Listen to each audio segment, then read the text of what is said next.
ሰላም ሰላም ውድ አርቲስት ቲቪ ተመልካቾቻችን ዛሬም እንግዲህ ልዩ ከሆነ የዓለም ዋንጫ ፕሮግራማችን ጋር መጥተናል።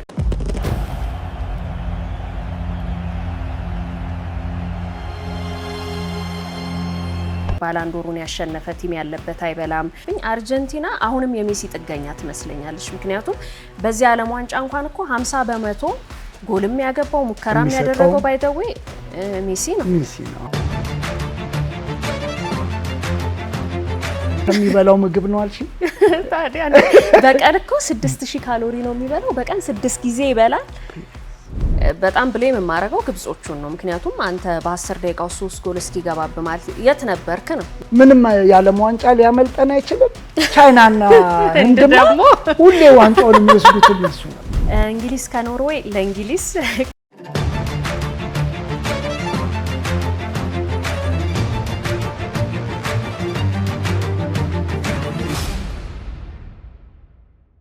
ከኛ ጋር እንግዲህ መልካም ቆይታ አድርጉ። ሚስተር ሞሮኮ እንግዲህ ያው ነግሬያለሁ እኮ ነግረሽኛል። ግን አንቺ ሶስተኛው ምርጫሽ ሞሮኮ ነበር። እሱማ የተሻለው ቡድን ስለሆነ ሞሮኮ ጥሩ ቲም ነው። የመጣበትን መንገድ አሪፍ ነበር። ማንም ያላጨበጨበለት ሀገር የለም። ቆመን አጨብጨበን እዚህ ጋር ደረሰው። እኔም ደግፌው ማሊያውን አድርጌ አርገብግቤ ነበር። ግን አንዳንድ ጊዜ ምን ይሆን መሰለሽ እኛ ቀኝ ግዛት አለመገዛታችን እነሱ ተገዝተው ከዛ በኋላ ገዢዋን ስገጥሚ ደግሞ ሸብረክ የምትይው ነገር አለ እና ጨዋታቸው አብዛኞቹ የአፍሪካ ሀገራት ገዙ ስለሆነ አውሮፓዎቹን ሲያገኙ ሸብረክ ይላሉ እንጂ ያን ሁሉ ደቂቃ 70 ምናምን ደቂቃ ድረስ 2-0 የሚመራ ቲም በዛ ላይ በኳስ ምንም ማታሚያቸው በሰል ያሉ ተጫዋቾች ያሉበት ቲም በዚህ አይነት ሁኔታ ላይ ሳገኘው አልገባኝ። ግን ለዜሮ እኮ ያሸነፈችው ፈረንሳይ ናት። ፈረንሳይ 2-0 ማሸነፉን እኮ አይደለም ማለት ያለብሽ። 2-0 መምራት የነበረበት ሞሮኮ ነበር በነበረው አቅም። ግን ትላንትና ያየነው ሞሮኮ ነው አይደለም። እሱማ አይተሻቸዋል። ኳሱን ትራያንግል እየሰሩ ኳሱን ሲቀባበሉት እና ኦሊሴ ይቀበሏል። ደምበሌ ይመጣል። ኤምፓፔ በዚህ በኩል እንደዚህ ትራያንግል እየሰሩ እየተቀባበሉ ነው የሚወጡት። ያንን ነገር ማበላሸት አልቻሉም። ሞሮኮ ከሜዳው የመውጣት አቅምስ ነበር አልነበረው። ታግቶ ነበር እኮ። እንደውም እኮ ግን በተወሰነ መልኩ እንደውም አይደለ ሰከንድ ሃፍ ከመግባቱ በፊት እንዴት ነው ፓራጓይን ኮፒ ያደረጉ እንደ ብዬ ነበር። ምክንያቱም ያው በደንብ ክፍት ሜዳ ለና ኦሊሴ አልተውላቸውም ነበር አይደለ። በደንብ ሮጠው እንዲገቡ አላደረጓቸውም ነበር። በተቻለ አቅም ኳሱን ይዘውባቸው ለመጫወት ሞክረው ነበር። ያው ባይሳካም ማለት ነውና ያው የፎርሜሽን ለውጥ እኮ አድርጋለች ሞሮኮ ስትገባ። ያ ነው ስተቷ እኮ። አሁን የአሰልጣኞች የቴክኒክ ጦርነት ነው ያየነው እንጂ ያ ባይሆን ኖሮ ቅድም እንዳልኩሽ 2-0 መምራት የነበረበት ሞሮኮ ነበር። ግን እኮ እንትን ነው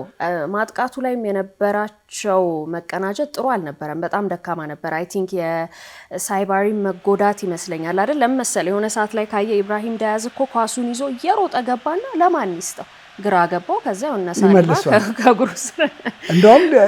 ዲያዝ በተከታታይ እዛ ቦክስ ውስጥ ይገኛል።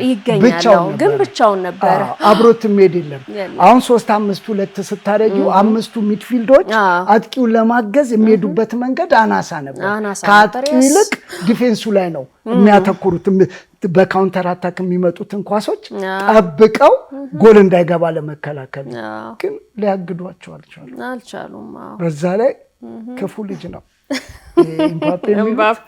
በጣም ክፉ ልጅ ነው። ፔናልቲ ሳተ ብለን ያው ያሲን ቦኖን አድንቀን ሳንጨርስ ያገባበት ጎል ነው ማይክ የኤምባፔ 16-50 ማውቁ አይኖ ኢሳ በዛ ቁመቱ እንደዛ ቆሞ ሸፍኖ ቆሟል። በሸፈነበት በኩል እንደዚህ አዙሮ ማግባት ጎሉን ሳያየው ጎሉ እሱን የሚያይ ይመስል ነበር። ስለዚህ ይሄንን አጥቂ ያለ ማድነቅ ንፉግነት ነው። ቆሜን ያጨበጨብኩት በጣም ለሞሮኮ በሆነ ጎል ያገባው እውነቱን ለመናገር ያው እርግጥ ጨዋታው ላይ ብዙ ሙከራ ያደረገችው ያው ፈረንሳይ ናት 22 ጊዜ ሞክራለች ያው 9 ኦን ታርጌት ነበረ በአንጻሩ ደግሞ ሞሮኮ ያው ኳሱን ብትቆጣጠረው አይ ቲንክ 52% ያክል እንግዲህ የኳስ ቁጥጥር የነበራት ሞሮኮ ነበረች በተለይ የጨዋታው እንትን እየገፋ ሲመጣ ግን 5 ነው ወደ ግብ የሞከረችው እሱም ኦን ታርጌቱ 1 ነው ኢማጂን እና ማጥቃቱ ላይ የነበራቸው ቅንጅት አይ ቲንክ በጣም ዋጋ ያስከፈላቸው ይመስላል ያጥቂው አለመኖር ትልቁን ዋጋ ይወስዳል ሁለት ደግሞ እነሱም የሰጡት ቦታ አለ ሞሮኮ የሰጠው ቦታ አለ ለፈረንሳይ ለዛም ነው እንጂ ያንን ሞሮኮ አላየነው ኳስ ይጫወተውን ሞሮኮ አላየነው ኳሱንም እንዲይዙት የፈቀዱላቸው እነሱ ሜዳ ላይ ነው እንጂ እኮ የፈረንሳይ ብስለት ነው ታውቃለህ አይደለ እነሱ አሁን የጨዋታው ውበት ምናምን አይደለም ባይተው ያሳሰባቸው በዋናነት ጨዋታውን ማሸነፍ ነው ሩብ ፍጻሜ ነው የዓለም ዋንጫ ነው ዩኖ አሁን አንዳንዶች አይ አሰልቺ ነበር ምናምን ሲሉ ነበር እንደውም ጋሪ ኔቭል አይ ቲንክ አይ ነው የታክቲክ ጥበብ ያየንበት ነው 90 ደቂቃ አለ ግን ብዙዎቹ እና አለን ሺረር ምናምን ያው የሞሮኮን ትግል አድንቀውታል ዓለም አድንቅም እርግጥ አትችልም እውነቱን ለማናገር ግን ተፈቀደልሽ እኔ አሁን ይሄንን እንድጠጣኩ ፈቅደሽልኛል በቃ እሺ ጠጣው ግን ሞሮኮ የተፈቀደለት እሱ ሜዳ ላይ እንዲቀባበል ነው ሰው ሜዳ ላይ ሄዶ ግን ያንን ነገር ማድረግ አልቻለም እርግጥ ዋናው ደግሞ ሰው ሜዳ ያንን ማድረግ ነው እንጂ ራስ ሜዳ ላይ ኦሊሴን አይተሽዋል አንዴ የሰጠው ኳስ እንደዚህ አድርጓቸው እንዲህ በዚህና በዚያ ኦሊሴ ምን አይነት ተጫዋች ነው አሁን ከነመሲ ከነ ሮናልዶ በኋላ ለንደናዊው ፈረንሳዊ እኮ ኦሊሴ ግን መርጦ ፈረንሳይ ነው የሚጫወተው ከነመሲ በኋላ ያማል አለ ኦሊሴ ደግሞ አለ ደምበሌ ግራዩን ቀኝ ማታቂው ልጅ አለ እውነትህን እኮ በግራዩን በቀኙን የሚመጣው አታቂው ኢምባፔ ደግሞ ለክፉ ልጅ በቀጠቅጩ የሚያወጣ ለረፍት ብሎ እንጂ ተጎርቶ የወጣው ሁሉ አልመሰለኝም ሲመታና ድንቅ ጨዋታ ኦሊሴ በተቻላቸው አቅም እሱን መደብደብ ያዙማ ኦሊሴ ደግሞ በቃ ኳሱን ይችላል በቃ አንዳንዴ የተሰጠ ሰው ነው ግራግሩን በአግባቡ የሚጠቀም ግራግሩን እንደ እጁ የተጠቀመ ተጫዋች ነው ያው አለ ላሚን ያማል ግራኝ ነው ኦሊሴም ግራኝ ነው ደምበሌ ግራና ቀኝ ነው ትያለሽ ኢምባፔ ቀኝ ነው ሁለቱንም ያሟላ ነው ስለዚህ እንደዚህ ያረገ የሚሰጠው ኳስ አንዴ ላሳይ ተጨማሪ ያለው ዋንጫው ኳስ ነው እና ድንቅ የነበረውን ፈረንሳይ ማሸነፉ አይገርምም ያው ከጨዋታውን በፊት እኮ ያው ትልቁን ግምት ይዛ የገባችው ፈረንሳይ ናት እውነቱን ለመናገር ያው የሞሮኮ ቡድን ከተጫዋቾች ጉዳትም ጋር ምናምን ተያይዞ ክፍተት እንደነበረበትም ስለሚታወቅ ሲቀጥል ደግሞ ያው ፈረንሳይ ናት ስለዚህ ምንም ጥያቄ የለውም ግን ታውቃለህ አይደል ስድስቱ እኮ ፈረንሳይ ነው የተወለዱት የሞሮኮ ተጫዋቾች አይ ቲንክ እና ኢሳዲዮፕ ምናምን ከ1 አመት በታች እኮ ለፈረንሳይም ተጫውተዋልና እንትናቸውም ይሄ ያላቸውም ግንኙነት እንደዚህ ቀላል አይደለም ቦንዱ እንዲሁም የምትሰብረው አይደለም እውነቱን ለመናገር የፈረንሳይና የሞሮኮን ማለት ነው አሁን እንደውም ከዛ ጨዋታው ካለቀ በኋላ አንዳንድ እንትሎችን ሳይ የሞሮኮ የስፖርት ሚኒስትሩ እኛ ሞሮኮዊ ነን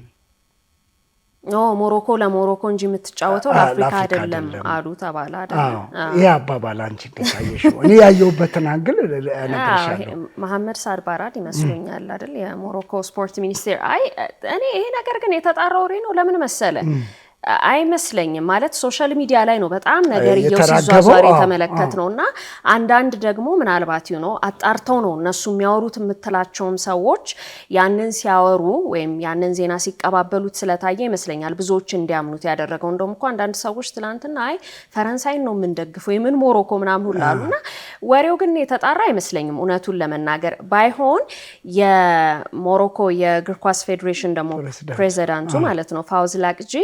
እሳቸው አንድ የተናገሩት ነገር ነበር ይመስለኛል በተለይ ከካፍ ጋር በተያያዘ አይ ሞሮኮ እኮ ካፍ ላይ በጣም ተጽዕኖ ታሳድራለች ምናምን የሚል አይነት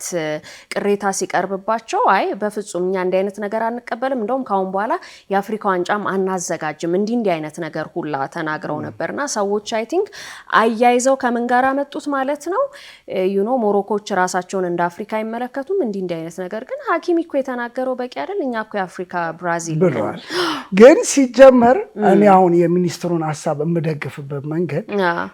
መጀመሪያ ለሀገርሽ ነው የምትጫወቹ ትክክል አይደል ለሀገርሽ ነው ኢትዮጵያ አህጉር የምትጫወተው ሴቶች በባርሴሎና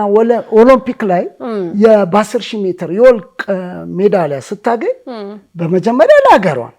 ለኢትዮጵያ ነው ቀጥሎ ነው ለአፍሪካ እና እኔም ይሄን ያህል እውነቱን ለመናገር ኦፌንድ አላረገኝም ብራዚል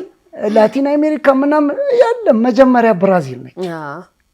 በአውሮፓ ስፔን ስትበላ እርግጥ እንትን ነው እኮ ምንድነው አሁን አውሮፓዎቹ ምናምን ገብቷል ላቲን አሜሪካዎቹም በተደጋጋሚ እዚህ ውድድር ላይ ይገባሉ ያሸንፋሉ ምናምን ለአፍሪካ ግን ብርቅ ነው ገባ አይደል እንዴት ነው 2022 ላይ ሞሮኮ ግማሽ ፍጻሜ ስትደርስ ምን ያህል ነበር ደስ ያለኝ እንደውም እኮ እሱ ጌም ላይ እኮ ሞሮኮ ጥሩ ነበረች በጣም በሁሉ ነገር ከፈረንሳይ ትሻል ነበር ያው ፈረንሳይ ሆና 2-0 አሸነፈቻት እንጂ ደግሞ 2-0 ነው የሚያሸንፈው የሚያውቁት ሁለት ብቻ ነው ሞሮኮ ላይ ግን እኮ በአንድ በኩል ምን ተባለ ስቲል የሞሮኮንም ጥንካሬ የሚያሳይ ነው ምክንያቱም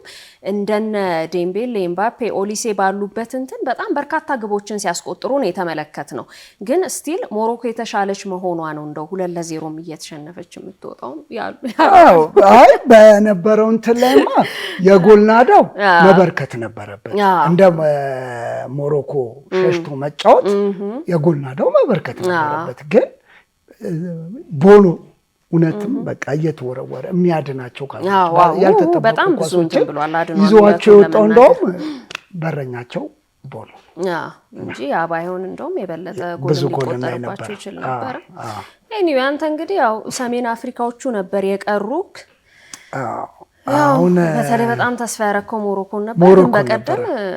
ግብጽም ምናምን ብለ ነበር ደግሞ መስሎን ነበር እኮ እንዴ ጨዋታው አንድ 10-12 ደቂቃ እስኪቀረው ድረስ ግብጽ በቃ አሸነፈች ብለን ግብጽ ያው የተደጋገመ ነገር ስለሆነ ማንሳቱን ባልወደው ግብጽ የእውነት እንትን ለማለት ሙሉን ጨዋታ ሁለት እኩል ማለቅ የነበረበት ጨዋታ ነው ግን አንዳንድ ጊዜ ሲጀመር ለምን ሁለት ሲገባባቸዋል የኔ ደግሞ ጥያቄ ሁሉ ጊዜ ስትመሪ አታምኝም ማለት ነው አለማመን እኮ ነው እንዴ ያለፈው ያለማንጫ አይ ቲንክ እነሱ አርጀንቲና ላይ ሁለት አገባ የሚለው ነገር በጣም ይዟቸው ነበር ይመስለኛል አርጀንቲና ላይ ያለፈው ያለማንጫ ደግሞ ጎሉን አንዱን ያገባው ጎሉ አርጀንቲና ነው ጥሩም አልነበረች ከመሲ ጋር መጫወትንም እኮ እንደመታደል ያዩ የግብጽ ተጫዋቾች አሉ ከሱ ጋር መጫወትም መታደል ነው ብሎ እንደገና ሁለት ጎል ሲያገቡ የሚይዙት የሚያጡ ይገባብናልን ብለው አላሰቡም ግን ምንድነው መሰለ ያው እርግጥ ከጨዋታው በኋላ ብዙ ተባለ አይደል ዳኝነቱ ላይ ምናምን አንዳንዶች ነው ዳኝነቱን ምክንያት ማድረግ የለብንም አሉ ምናልባት አንዱ የሚያስማማን ያ ጎል መሻር አልነበረበትም በቃ እሱ አይ ቲንክ ብዙዎችን የሚያስማማ ይመስለኛል ከዛ ውጭ ያለውን ይሄ ኮንስፓይረሲውን እንተውና ማለት ነው አይደል ያው ሜሲ ስላለ ነው እንዲሆነው የሚለውን እሱን ትተነው ያኛው ቢያንስ ብዙዎቻችንን ያስማማናል ግን ያው የግብጽ እንግዲህ እግር ኳስ ፌዴሬሽን በጣም ነው የከሰሱት አይደለ በፍጹም ይሄንን አንቀበልም ለኛ መታየት ያለበት ነገር አልታየም ያው ውሳኔዎች ወደኛ ሲመጡ ትክክል አልነበሩም እንደውም ኦሳማ ሰን እኮ አሰልጣኙ ከዚህ በኋላ ያለ ማንጫጫ አላይ ብሎ እኮ ቤት ተደብቀዋል ቤት ይቀራል ምንም ሊቶ አይችልም አሁን ኦሳማ ሰን የአፍጋኒስታን ባንዲራ ሳመ የፍልስጤም ማለት ነው የፍልስጤም ሳመ የእስራኤል ባንዲራ የአርጀንቲና ደጋፊዎች አሳዩ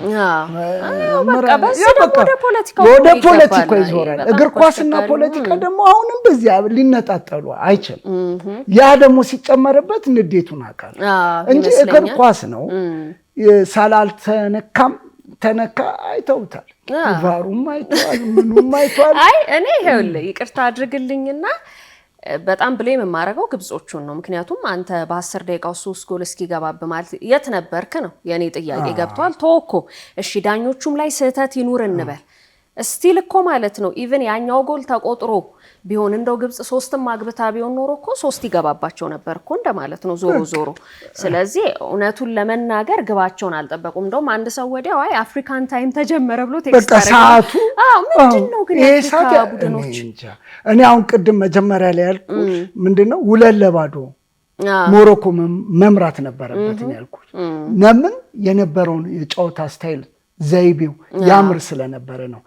አሁን ግብጽ ያገኘውን እድል እስከ 80 ደቂቃ ድረስ 2-0 ሞሮኮ አግኝቶት ቢሆን ኖሮ ውጤቱን አስጠብቆ እንደሚቀለዶ ነው የሚወጣው። ለዚህ ነው ፈረንሳይ ላይ ቀድሞ ቢያገባ የተሻለው ሞሮኮ እና የነበረ እንግዲህ ዛሬ ማታ ስፔን ከቤልጂየም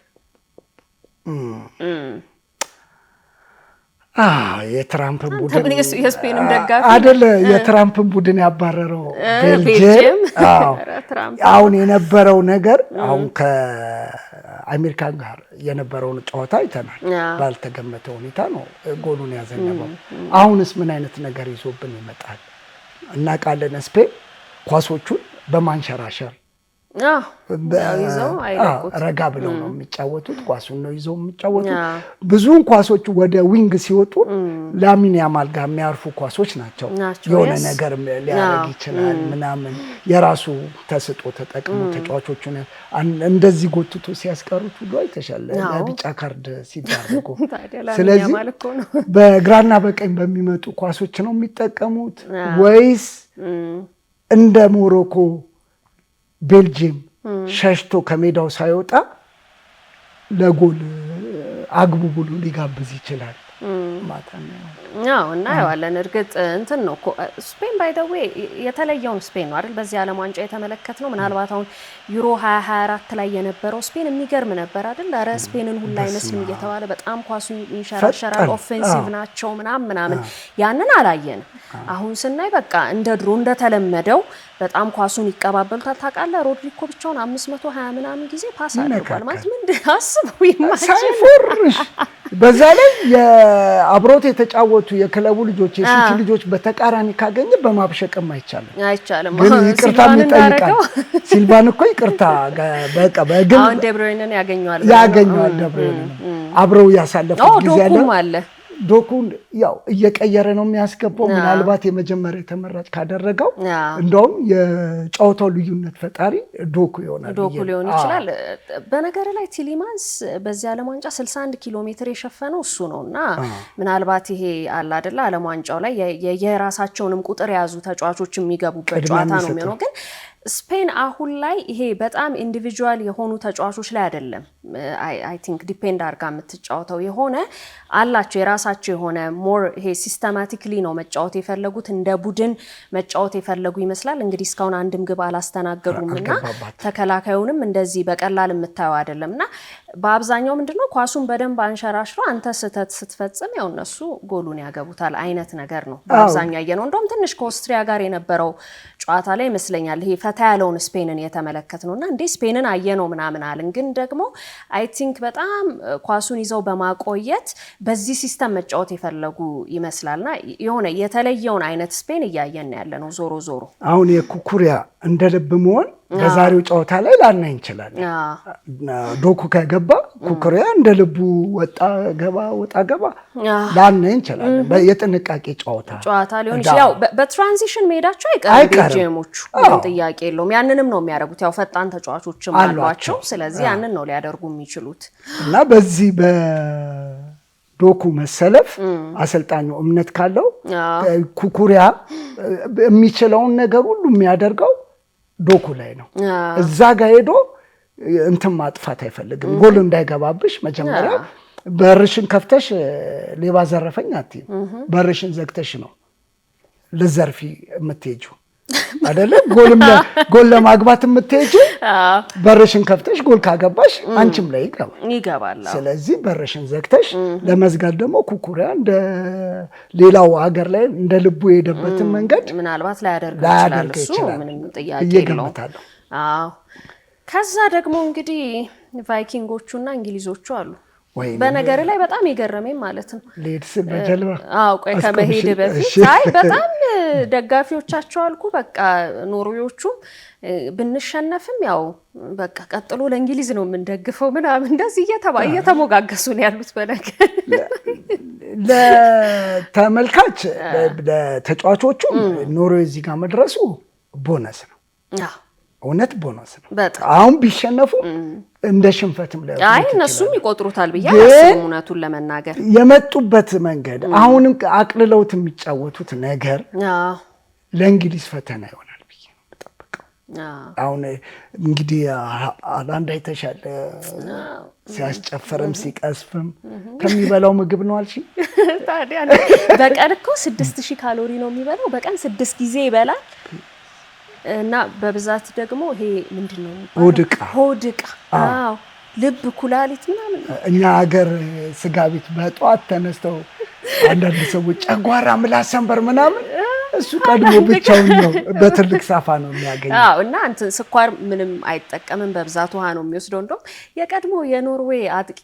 ጃሽ ኪንግ ይመስለኛል እኔ እንደዚህ የሚበላ ሰው አይቻልም የሁሉንም ነው እኮ የሚበላው ማለት ነው በቀን 6 ጊዜ እየበላ አዎ የሁሉንም በልቶ እንደውም የሌሎቹንም አሁን እንደዚህ ቁመቱ በጣም እንትን ይላል ነው ደስ ይላል ግን እንደዚህ ቆሞ ውሎ ታምር ሰርቶልሽ ይወጣ እሱ እኮ ነው ወክ ያረገ ይመስልሃል ግን ጉድ ይሰራል በተከላካይ መሃል ድንገት ገብቶ የሆነ ነገር ሊያረግ ይችላል ለዚህም ነው አሁን ወኪንግ ፉትቦል ነው አሁን እንትና ጋር የምናየው ኖርዌይ ጋር ማለት የሚጫወቱ ቀለል አድርገው አዘናግተው ይጫወቱታው ሜቢ ደግሞ ያው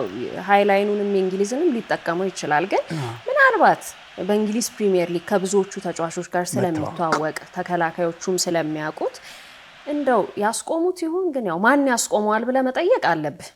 ማንንም ያስቆመው እዚህ ጋር ነው ስትዩ ኳላሽ ይጀምራል ኳላ ነው ስትይ ከፊት ይጀምራል ከ16 ከ50 ውጭ የሚመታቸው ኳሶች አደጋ ናቸው ለበረኞችም አስቸጋሪ ናቸው ይገባል ብሎ የማይጠበቁ ኳሶች ጎል ነው እሱ ግር ላይ ሲገባ ጎል ነው ስለዚህ ለእንግሊዝ ተከላካዮች ፈተና ነው የሚሆነው እሱ ማለት ጥያቄ እንደፈለገ እንትን ብትም የነ ቤሊንግሃም የግል ችሎታቸውን ተጠቅመው ያው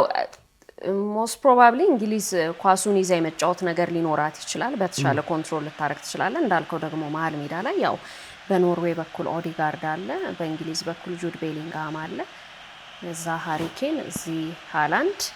ግን አሪፍ ጨዋታ ነው ግብም ይኖረዋል በዛ ላይ እንደው ካሸነፈችም እንግሊዝ 2-1 እንደዚህ ምናምን ሊሆን ይችላል ወይ 3-2 ምናምን ያው ለምዳለች ደግሞ ቤሊንግሃም ደግሞ የሚደክም ልጅ አይደለም ኧረ አይደክምም ቦክስ ቱ ቦክስ ደስ ነው የሚልሽ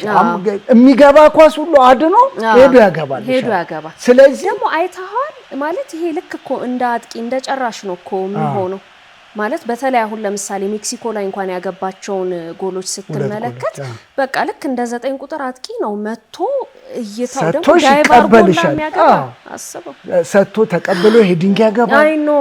በጣም በጣም የሚገርም አቅሙን በዚህ ዓለም ዋንጫ እያሳየን ያለው ቤሊንግሃም ነው በጣም ጥሩ ነው የእንግሊዝ ለውጡ ፈጣሪ ተጫዋች ቤሊንግሃም ጁድ ቤሊንግሃም የኖሬ ለውጥ ፈጣሪ ተጫዋች ማን ነው ያው ኦዴጋርድ ነው ወሳኙ ብለና አርገው ዋናው ሶርሱን ማቆምም ያስፈልጋል ያስባሉ ሶርሱ ደግሞ ኦዴጋርድ ጋር ከኦዴጋርድ የሚመጡ ኳሶች አራት አይን ነው ወይ ያለው እኮ ነው ያለው ሳያይ የሚያቀበለኝ ኳስ አንተ እንዴት አይተህ ነው እላለሁ ብዬ ጠይቄዋለሁ ኦዴጋርድን ሁሉ አለ እንደዚህ ባላየው ሁሉ ይሰጣል እሱ ሲሮጥ ኳሱ ዛጋ ፊት ለፊቱ ይገኛል ስለዚህ የኦዴጋርድ ኳሶች እንዲቋረጡ ካልተደረገ ለእንግሊዝ ፈተና ይሆናል ያው እሑድ ነው አይ ቲንክ ለሊት 6 ሰዓት ነው እሱ ጨዋታ ለሊት 6 ሰዓት እናያለን እሱማ ታዲያ ምን አማራጭ አለ ከዛ ደግሞ እንግዲህ ያው ስዊዘርላንድ ከአርጀንቲና ነው ስዊዘርላንድ በሪጎሪ አሸንፋም ስትመጣ የቡድኑ ኮሎምቢያ ግን አሳዛኝ ተሸናፊ የቡድኑ ካፒቴን ዣካ ስትስቺ እዛ ድረስ ሄዶ ነው አባብሎ ከዛ በኋላ ልጆቹ ጋር ጥሩ ቲም ሊደር ነው በጣም የሚያነሳሳበት መንገድ ያንን ልጅ ገንብቶት ቀጣይ መቺ ሲሄድ ግን በኮንፊደንስ ነው ያገባው እንደዚህ አይነት መሪ ያለበት ቡድን የነበራቸው መረጋጋት ፔናልቲው ላይ አይ ቲንክ ያንንም ተጽዕኖ የፈጠረው ዣካ ነው ይሄንን የያዘ ሰው ይሄንን የያዘ አገር ለአርጀንቲና ፈተና ይሆናል አይ የሚሆኑ ይመስለኛል እውነቱን ለመናገር ምናልባት ያው አርጀንቲና ኳሱን ልትይዝ ትችላለች ከዛ አግሬሲቭሊ ልታጠቃ ምናምን ትችላለች ግን ደግሞ እነ ኢምቦሎ የምትላቸው ልጆች ደግሞ አሉ በጣም በፍጥነት ወጥተው ሊያጠፉክ ይችላሉ ማለት እንደዚህ ቀላል ግምት የምትሰጣቸው አይደሉም በዛ ላይ ዣካ ጥሩ አርጎ ቡድኑን ከመራ ምናልባት የሚፈጠረውን አናቅም እውነት ለመናገር በዛ ላይ እኔ አሁን በጣም አንድ ጥያቄ የሆነብኝ አርጀንቲና አሁንም የሜሲ ጥገኛ ትመስለኛለች ምክንያቱም በዚህ ዓለም ዋንጫ እንኳን እኮ 50% ጎልም ያገባው ሙከራም ያደረገው ባይደዌ ሜሲ ነው 43% ይሄ አጠቃላይ ከማጥቃት ጋር የተያዙ ኳሶችን የሚጠቀመው ማን ነው ሜሲ ነው ስለዚህ የሜሲ ጥገኝነቷ የሚታይ ይመስለኛል እውነቱን ለመናገር እርግጥ ምናልባት ማጣሪያው ላይ ኮፓ አሜሪካ ላይ እንዲ ላይ ሜሲ በተጎዳባቸው ጊዜዎች አሸንፎ አይተናል የአርጀንቲናን ቡድን ግን እውነት ለመናገር እንደው አሁን ሜሲን ብታወጣው አርጀንቲና እንደው እኔ ሙሉ ሆኖ አልታዩኝም እውነቱን ለመናገር ያው እኛ እንኳን ስለ ሜሲ ምንም ማለት አይደለም እውነቱን ለመናገር በቃ አሁን በግብጽ ጨዋታ እኮ አፋችንን አስያዘ ምንም እነሱ የማይተኩትም ዓለም የማተካውን ብለን ብንዘጋ ይሻላል ለድርድር አይበቃም ስለ ሜሲ አናወራም ግን ሜሲን ቢወጣ አርጀንቲና ላይ በጣም ጥሩ ልጆች አሉበት አሁን ኳሶች ሁሉ ወደ ሜሲ ግን ወይ በቃ እሱንና እሱን ያሰቡ ስለሚጫወቱ ምናልባት የሱ አለመኖር እሱ አሁን ባይገባና እንትን ካለ በስዊዘርላንድ ጋር በሚያደርጉት ጨዋታ ላይ በጣም ልዩነት የሚፈጥሩ ልጆች አርጀንቲና አላት አላታውና ሁሊያን አልቫሬዝ ምናምን ግን ደግሞ የሆነ አይነትም ግን ጥገኝነት ግን አለ አይ ምንም ጥያቄ የለውም ለድርድር አይበቃም የሜሲ ጥገኝነት ለድርድር ግን አይገርም በ39 አመቱ አሁንም የሚያስፈራ ተጫዋች አሁንም ኤምባፔና እሱ በ8 ጎል ይመራሉ አለ ደግሞ ደምበሌም አዎ እሱማ እየመጡ ነው ያው ምንም አሁን ሃላንድም አለ ሃሪኬንም አለ ምናምን ምንም ይሄ ጎልደን ቡቱማ ምንም ጥያቄ የለውም ማን ያሸንፈዋል የሚለው ነገር ያው ሜሲ አለ ኤምባፔ አለ ብቻ እሱ ራሱ ፉክክሩ በራሱ ደስ ይላል ግን ብቻ የእንግሊዝና የስዊዘርላንድን ጨዋታ ኖርዌይ የኖርዌይን ጨዋታ እኔ ያው ለኖርዌይ ነው ግምቴን የምሰጠው አንቺ እንግሊዝ እንዳትረሽ አልቀልድም እኔ ለምን መሰለሽ ዝምተኛ ገዳይ ናቸው በጣም ያው ሃላንድ ሪላክስ አድርጎ ነው ሜዳሊያው ለሚጫወተው ግን እኔ በእውነት ለምንም ሳይሆን እኔ እንግሊዝ እንድታልፍ ፈልጋለሁ ማለት ኖርዌይ አይ ሚን የትኛውን ቡድን እኮ እስከ ፍጻሜ ቢሄድ አይጠላበትም ዋንጫም ቢበላ አይጠላበትም ግን ጥሩ መተዋል ብራዚልም መጣልም ቀላል አይደለም እርግጥ ያው የብራዚልም ጉዳይ ራሱን የቻለ ነው ምንም ልንል አንችልም ግን ደግሞ አረበናት እንደው ፕሪሚየር ሊግ እንኳን ብለን ምናየው እንግሊዝን ነው እንደዚህ ኳስን እንድትወድ እንድታይ አድርገው ደግሞ አሁን ይኸውልህ አውሮፓ ዋንጫ ላይ እንኳን ለፍጻሜ ደርሷል በስፔን ነው እንትን ያሉት ከዛም በፊት አይደል 2020 ላይ ማለት ከጣሊያን ጋር የተገናኙበት ምናምን የሆነ መጣ እኮ ማለት እኮ ጀምሯል ኢቨን እኮ 2022 ላይ ምርጥ እኮ ቡድን ነበር የነበራቸው ያኔ በፈረንሳይ ያው ሃሪኬን ኳሱን ወደ ላይ ሰቅሎት ነው እንጂ ሜቢ ማለት ስለ የማይገባው ቡድን አይደለም እውነቱን ለመናገር ቢመጣም ቢያሸንፍም ማለት ነውና እኔ ቅርታ ኖርዌይ በቃታል ያው እየቀዘፉ ይመለሱ እየቀዘፉ እየመጡ ነው እኔ አሁን እሱም እየደረሱ ነው ፋይቲንግ መሆናቸውን ማያሳዩ ነው ፕሪሚየር ሊግን ላሊጋን እንድንወድ አድርገው ነው ስፔን እና እንግሊዝ ጣሊያንን ሳናረሳ በዚህ ዓለም ዋንጫ ላይ ስፔን አለችልኝ ግን እንግሊዝ እኔ ኖርዌይ እንትን ብላ ብትመጣ ብታሸንፍ ምናልባት ግን እንግሊዝ ያው የእንትና ጃሬል ኳንሳ አሁን 2 ጨዋታ ተቀጥቶባታል እዛ አካባቢ ደግሞ ያው ተከላካይ ጋር ጉዳት ምናምን ስላለ ያ ትንሽ ሊፈትናት ይችላል እንትና ጆርዳን ሄንደርሰን ከሜክሲኮ ጨዋታ በኋላ በጣም ደስ ብሎት ሲጨፍር ተጎዳ ሰው በጭፈራ ይጎዳ ሳይጫወት እኮ ነው እኛ አዝነናል ይላሉ እነ ቤሊንግሃም ቀላል ጉዳት ያደርግለት ምናምን ይሉሽ ያው ምንም ብቻ እና ያው እንግሊዝ ነሽ እኔ ኖርዌይ ነህ እስቲ እንግዲህ እና ያለን ብቻ ማክሰኞ ስንገናኝ እኔ እንደውም እንግሊዝም ማሊያ ለብሼ ነው የምመጣው ኧረ እኔ የኖርዌይን ካሁን አዝዣለሁ ሌላ ዘሽ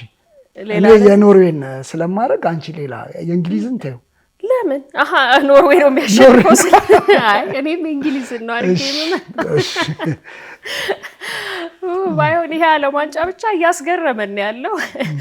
ባለፈው አንዳንድ እንትኖችን አንስተን ነበር አይደለ ለምሳሌ ማን ያሸንፋል ሲባል የተለያዩ ግምቶችን እያየን ነበር አይደለ ለምሳሌኛ የጀርመኑ ኢኮኖሚስቱ እንግዲህ በማትስ ቀመር ኔዘርላንድ አሉ የሳቸው ፎርሾን ጋናው ከዛ ደግሞ ይሄ የአትሌቲኩ ደግሞ ጸሐፊ ደግሞ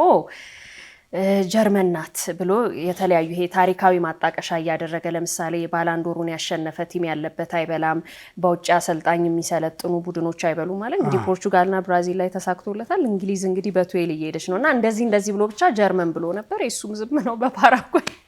አለቀ ወጡና አሁን ደግሞ አንድ የፖለቲካል ሳይንቲስት ጆን ቱሬስ ይባላሉ እሳቸው ደግሞ የዓለም ዋንጫው ለዲሞክራት ሀገሮች ነው የሚያደላው ለአምባገነኖች አበቃ ተባለ የአምባገነን ዘመን አበቃ ነው አሉና እሳቸው እንግዲህ ከ1930 እስከ 2018 ያለውን ሙሉ ዳታ ተመልክተው ነው እርግጥ ይሄንን ለመስራት የሞከሩት ማለት ነውና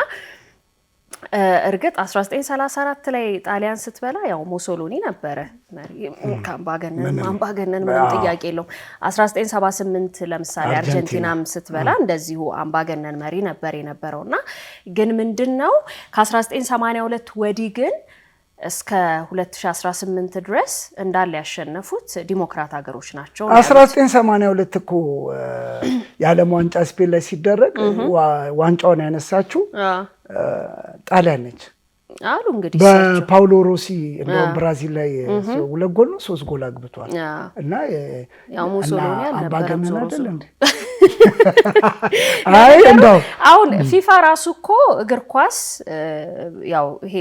ዲሞክራት ነው ምናምን ብለው ይላሉ ለማለት ካልሆነ 86 ስትመጪ እንደው አምባገነን አልነበሩ እንዴ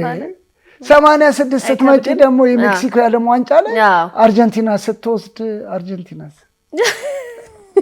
እንግዲህ እሳቸው እነዚህ ዳታ ሰብስበው ዞሮ እኮ ምን አሉ መሰለ ለዲሞክራት ሀገር ነው የሚያደለው የዓለም ዋንጫውና አሁን ለምሳሌ ከ48 ሀገራት 43 በመቶቹ አሁን ከተወዳደሩት ዲሞክራት ሀገሮች ናቸው 27 ነጥብ ሰምቲንጉ ደግሞ አምባገነን ሀገራት ብለው ነው እሳቸው ያስቀመጧቸው ከዛ ደግሞ በመሃል የተቀመጡ ሀገራት አሉና የፊፋ አሁን ቶፕ 11ዎች የተባሉት ወይ ምርጥ 11 ሀገሮች ላይ ሁሉም ዲሞክራት ናቸው አሉ ከዛ ቶፕ 19 ላይ ደግሞ ሞሮኮና ኢኳዶር ናቸው ያው በዲሞክራሲ የሚመሩት ብለው አወጡ ማለት ነው እሳቸውና የራሳቸው እንኳን ጥቅልል ያለ ነው ምንድነው እንደ አጠቃላይ ያው ይሄ በዲሞክራሲ የሚመሩ ሀገራት ናቸው የዓለም ዋንጫውን በብዛት የሚያሸነፉትም ወይም የዓለም ዋንጫው ራሱ ለነሱ ያደላላሉ እንዳልከው ግን በመሃል ብዙ አምባገነን የነበሩ ኢቭን እኮ ፊፋ ምንም አይልም ነበር እነዛ ሀገራት ሲያዘጋጅ ለነገሩ ምንስ ማለት ይችላል እውነቱን ለመናገር ራሱ ያው ፊፋም በራሱ በብዙ ችግር የተያዘም ተቋም ስለሆነ ጭምር ምንም እንትን ማለት አያስፈልግም ግን ያው እንደዚህ ያሉና ከዛ ውጪ አንዳንድ ያነሷቸው ሐሳቦች አሉ ለምሳሌ ብዙ ጊዜ ያው የህዝብ ብዛትን ሰዎች ያነሱታል አይደል ለምሳሌ እንዴት 11 ተጫዋች አንድ ሀገር ያጣል ይሁን ለህዝብ ቁጥር ኖሮት ምናምንና እስቲን ኪራሳውን ኬፕ ቨርዴን ምናምን ተመልከቱ እርግጥ አንዷ ለኔዘርላንድ ናት አንዷ የፖርቹጋል ቅኝ ግዛት የነበሩ ሀገሮች ናቸው ብዙዎቹም እኮ ለምሳሌ የኪራሳው ኔዘርላንድ ውስጥ ነው ልጆቹ እንትን ያሉትና ለኔዘርላንድ መጫወት ስለማይችሉ ነው ኪራሳውን መርጠው የመጡት ማለት ነውና ግን በህዝብ ብዛትማ ቢሆን ህንድና ቻይና በህዝብ ብዛት ከኛም ያነሱ ሀገሮች ግን ያው ሲሰጥሽ ነው እንጂ በህዝብ ብዛትማ ሊሆን አይችልም እኛ እኮ አንድ ክፍለ ከተማ የማይሆን ህዝብ ያላት እኮ በዓለም ዋንጫ ላይ ተሳተፋለች ያየን ነው አንዳንድ ያው ሰዎች እንዲሁ ያገናኙታል 5 ሚሊዮን በታች ነው አይደል ኖርዌይ የህዝቧ ብዛት አዎ እሱማ እነዛም 500,000 ምናምን ናቸውና እንደዚህ አይነት ነገር ከህዝብ ጋር ሊገናኝ አይችልም በፍጹም ቢገናኝማ ኖሮ እኛ ምንም የዓለም ዋንጫ ሊያመልጠን አይችልም ቻይናና ህንድ ደግሞ ሁሌ ዋንጫውን የሚወስዱት እነሱ ነበር ሱነተና እንደዛ ነው ግን ፈረንሳይ እንድትበላ የሚያረጋት አንደኛው ነገር ምን እንደሆነ ታውቃለህ 99 ተጫዋቾች ፈረንሳይ ውስጥ ነው የተወለዱት በዚህ ዓለም ዋንጫ ሴኔጋል አልጄሪያ ሞሮኮ ግን ሴትዮዋ እኮ አያምኑባት የፓራጓዩ ሚኒስትር የበፈረንሳይ ኤምባፔን ትንሽ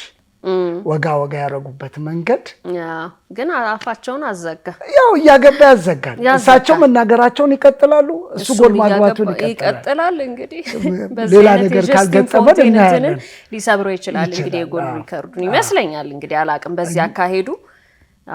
ምክንያቱም ግማሽ ፍጻሜና ፍጻሜ ነው ጎይል ስቲል ግን አናቅም ብቻ እስቲ የሚሆነውን እናያለን ስለዚህ እስቲ ግምትን ለማለማት ሰጣለ ኑሮዬ ብይሻለሁ እንግሊዝ ከኖርዌይ ኖርዌይ ስፔን ብዬሻለሁ የራሴ ስፔን ከቤልጂየም ስፔንማ አልደራደርም ሁለቱ ስለወጡብህ የቀረች ስፔን እሷን እንደምን ወደ መሲ የማድላት ነገር አለኝ ስዊዘርላንድ ምርጥ ቡድንም ቢሆን አንዳንድ ጊዜ ሜሲ ብቻውን ራሱ 11 ይሰጣል ያገባል እና ወደ ሜሲ የማድላት እድል አለ ኦኬ እኔ ምርክት ስፔን ከቤልጂየም ለስፔን ነው የምሰጠው በነገር ላይ ቶርናመንቱ ላይ በጣም ስለሆነ ነው እኮ ቤልጂየም የጀመረችው የተወሰነ ያደገች ብትመስልም ያው በቶርናመንት ላይ ቡድኖች ስለሚያድጉ ግን አይመስለኝም ስለዚህ ያው ለስፔን እሰጣለሁኝ እንግሊዝ ከኖርዌይ ለእንግሊዝ ከዛ አርጀንቲና ከስዊዘርላንድ ኦብቪየስሊ ተገናኝተናል በቃ እግር ኳስ እንዲህ ነው ብለን እንዘጋለን ማለት ነው ስለዚህ እንግዲህ ዛሬ ፕሮግራማችን እዚህ ጋር ያበቃል እናንተም እንግዲህ ኮሜንት ላይ ገብታችሁ ማን ጨዋታዎቹን ያሸንፋል የሚለውን ግምቶቻችሁን አስቀምጡልን እናመሰግናለን